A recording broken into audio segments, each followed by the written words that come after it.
Assalamualaikum warahmatullahi wabarakatuh. Sobat RH sekalian, jumpa lagi kita di channel yang keren ini. Keren cadas. Sobat RH sekalian, ini pelajaran ya dari seorang pelajar mahasiswa yang menamakan dirinya sebagai Blok Politik Pelajar BPP. Pelajaran diberikan kepada MK, terutama untuk ketua MK-nya, yaitu Dr. Anwar Usman. Pelajaran tentang demokrasi ya, karena menolak pemberlakuan presidensial threshold 0%. Jadi mereka adalah pro 0% yang dianggap tidak benar oleh kelompok Blok Politik Pelajar ini tentunya. Menarik ya, dia sampaikan tulisannya kepada saya yang menulis Del Pedro Marhain, sudah 2 kali diundang di sini. Coba kita bacakan dan kita ulas ya. MK tolak gugatan presidensial threshold, Blok Politik Pelajar, Anwar Usman silahkan kembali belajar demokrasi ya. Amar putusan Mahkamah Konstitusi MK yang membatalkan gugatan presidensial threshold dengan dalih penguatan sistem pemerintahan presidensil berdasarkan UUD 45 sehingga dapat mewujudkan pemerintahan yang efektif, memperlihatkan isi pikiran Ketua Hakim MK Anwar Usman yang hendak menipu publik. Putusan tersebut jauh panggang dari api dengan realita politik di Indonesia saat ini ya. Saya tahu benar ya, ini bukan corak berpikirnya Anwar Usman, tapi orang-orang lainnya. Seperti yang kita ketahui, pada realitanya tidak ada hubungan antara efektivitas dengan ambang batas. Berkaca dari pemilu 2019, ambang batas tidak menciptakan politik yang efektif. Bahkan partai pengusung presiden dan wakil presiden yang kalah pun pada akhirnya merapat kepada pemenang. Hal itu menghasilkan sistem politik yang tidak sehat karena menghilangkan dinamika dalam memutuskan kebijakan.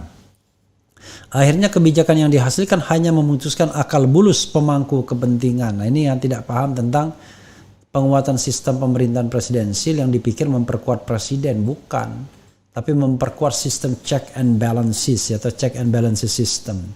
Dalam pandangan MK, syarat ambang batas pencalonan diperlukan untuk menguatkan hubungan presiden dan wakil presiden dengan DPR sehingga akan mendorong efektivitas proses-proses politik di DPR menjadi lebih sederhana dan efisien dalam kerangka check and balances secara proporsional ya, bullshit yang saya bilang. Padahal realitas politik hari ini menunjukkan rusaknya relasi antara eksekutif dan legislatif.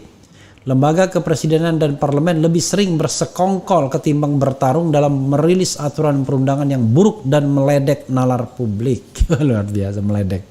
Pilihan kalimat efektif dan efisien dalam sistem presidensil dalam kacamata MK lebih lekat dengan warna pemerintahan otoritarian, di mana parlemen hanya berfungsi sebagai pemberi stempel bagi manuver presiden ketimbang melakukan pengawasan dan koreksi terhadap kekuasaan.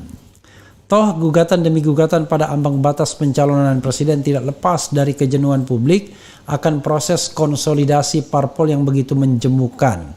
Tidak heran calon-calon pilihan parpol yang ya hanya itu-itu saja. Meski kita punya hak pilih, tapi parpol yang menentukan siapa yang kita bisa pilih, menandakan sirkulasi kandidat memang dipegang oleh elit-elit politik yang menguasai sistem presidensial yang efisien itu, Pak Anwar. Luar biasa. Padahal demokrasi itu bising sebenarnya Pak Anwar, karena legitimasi presiden itu berbasis juga pada suara rakyat yang menginginkan pemimpin kompeten untuk menjaga harga-harga barang pokok dan memberikan jaminan rasa aman bagi publik.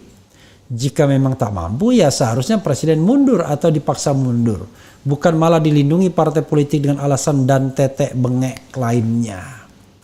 Kedepan bukan tidak mungkin segala persoalan akan diputuskan berdasar prinsip efektivitas dan efisiensi sistem politik ala mahkamah. Barangkali demi efisiensi dan efektivitas, pemilihan umum 2024 juga bisa ditunda sementara mengingat biayanya yang begitu besar dan polarisasi yang ditimbulkan olehnya, tanda tanya.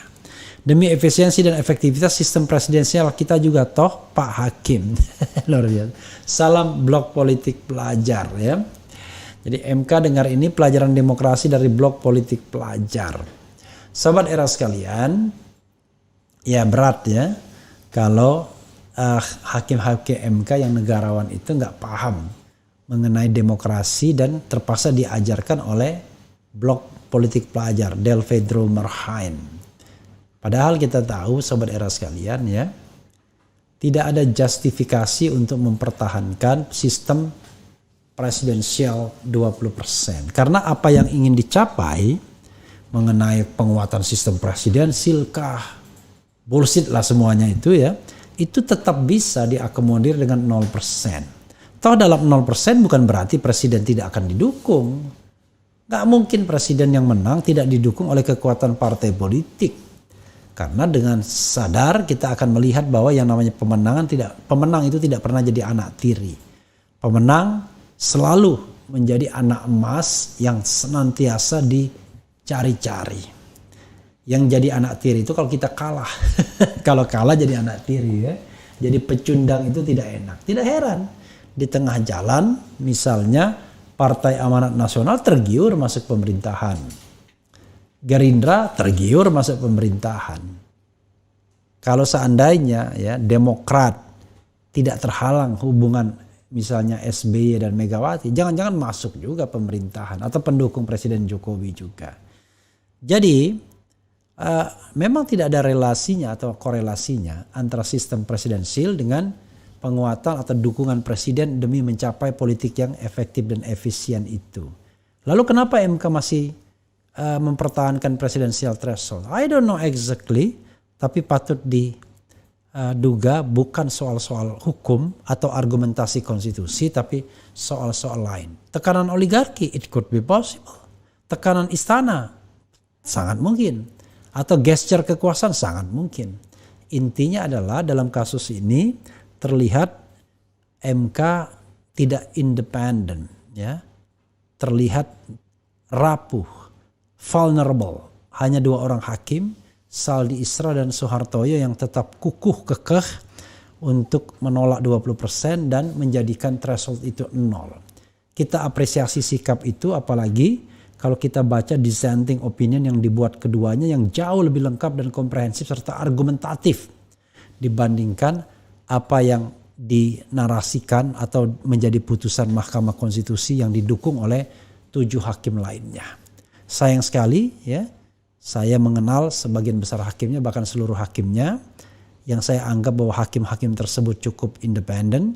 Ternyata dalam kasus ini saya mengatakan hakim-hakimnya benar-benar mengabdi pada kekuasaan dan tidak ingin melihat demokrasi kita berkembang secara baik, tapi berkembang sebagaimana dikembangkan ala rezim pemerintahan Presiden Jokowi sejak 2014, yaitu kecenderungan untuk menyempitkan yang namanya pilpres ke dalam sebuah sirkuit yang hanya bisa diikuti oleh pasangan calon yang mereka tentukan saja.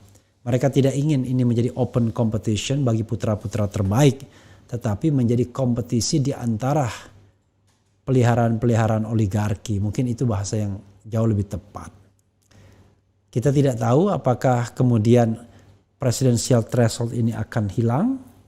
Kita berdoa saja ya, karena tidak ada yang tidak mungkin ya bagi yang maha kuasa. Tapi sekali lagi kekonyolan MK ini atau keras kepalaan MK, saya tidak yakin keras kepala, tapi saya yakin karena MK dependent dalam hal ini, tidak berani menjebol pintu utama oligarki ini karena kepentingan-kepentingan oligarkis tersebut juga sudah masuk barangkali ke Mahkamah Konstitusi atau ke institusi di luar sistem kekuasaan eksekutif. Wallahu alam, tapi kita berhak mempertanyakan sebagai warga negara dan juga sebagai orang yang berkecimpung di dunia hukum tata negara yang tahu betul harusnya hal seperti ini tidak boleh terjadi. Ada threshold 20%. Tidak hanya on the paper tidak ada aturannya, tetapi di atas law in action di dalam realitas juga ternyata membawa keburukan-keburukan yang diakui MK sendiri. Hanya MK menghindar.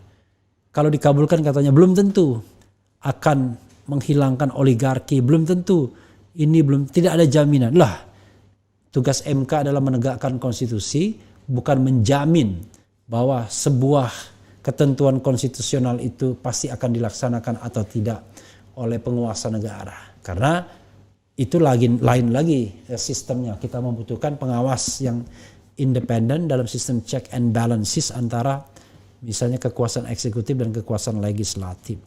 Sobat era sekalian, itu saja ya pembelajaran dari Del Pedro Marhain dan teman-temannya kepada hakim-hakim MK. Mudah-mudahan